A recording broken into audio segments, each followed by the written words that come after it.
Assalamualaikum warahmatullahi wabarakatuh. Selamat siang, salam sejahtera untuk kita semua. Yang saya hormati para dosen dan yang saya banggakan rekan-rekan mahasiswa UT sekalian. Teman-teman, pernahkah kalian merasa waktu 24 jam yang kita miliki ini terasa kurang? Kegiatan menumpuk, kegiatan kajian menumpuk, tugas kuliah banyak, dan di saat yang sama kita pun butuh istirahat juga. Dan bahkan akibat kondisi tersebut, prestasi akademik kita ikut menurun. Dan hari ini saya akan membagikan topik mengenai manajemen waktu untuk prestasi akademik dan keseimbangan hidup. Mengapa topik ini penting? Karena prestasi akademik tidak hanya ditentukan oleh kemampuan akademik kita, melainkan bisa juga karena faktor manajemen waktu yang kurang baik. Teman-teman, sebuah penelitian yang dipublikasikan oleh jurnal IKRA ITH Humoner pada tahun 2022 menunjukkan bahwa terdapat korelasi positif antara penerapan manajemen waktu dan peningkatan prestasi akademik. Mahasiswa yang mampu mengatur waktu dengan baik terbukti memiliki IPK yang lebih tinggi dibandingkan mereka yang tidak mengatur waktu secara terencana.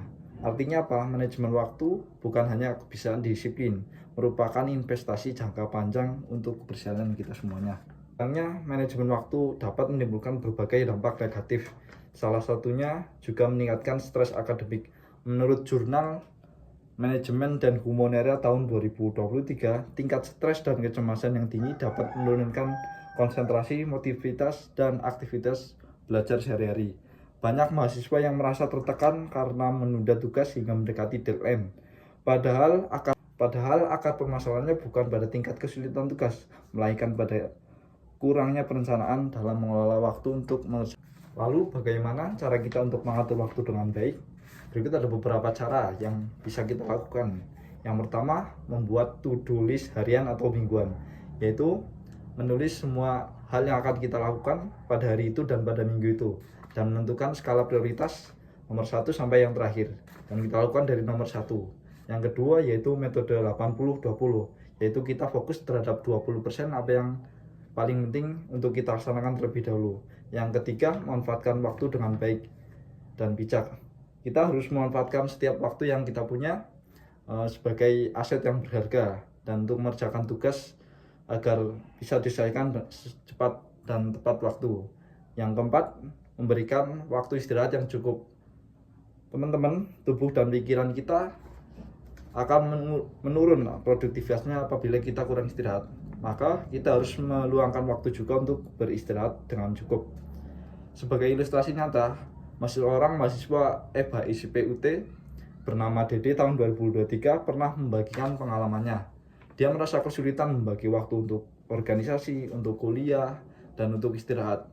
Dan IPK-nya menurun. Setelah menerapkan metode to-do list tersebut, Dede mengaku prestasi akademiknya meningkat dan dia cenderung lebih bahagia.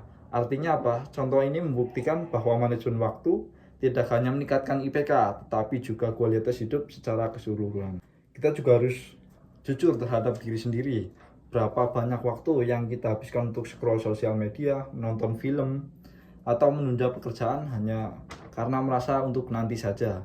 Kebiasaan kecil seperti ini tanpa kita sadari menurunkan produktivitas waktu kita. Maka langkah awal dalam memperbaiki manajemen waktu yaitu dengan menyadari kesalahan kita dalam manajemen waktu, lalu menggantinya sedikit demi sedikit dengan kebiasaan yang lebih positif.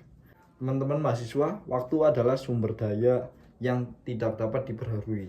Setiap menit, setiap detik tidak akan bisa kembali.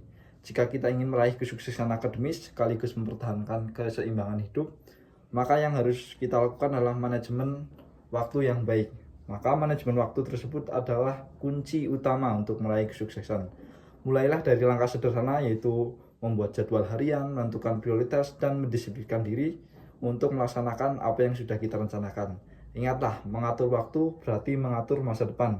Jangan menunggu momen yang tepat untuk berubah, karena momen yang tepat untuk berubah adalah sekarang. Terima kasih atas perhatiannya teman-teman, para dosen. Semoga kita dapat menjadi mahasiswa yang sukses, produktif, dan bahagia dalam menjalani kehidupan. Wassalamualaikum warahmatullahi wabarakatuh.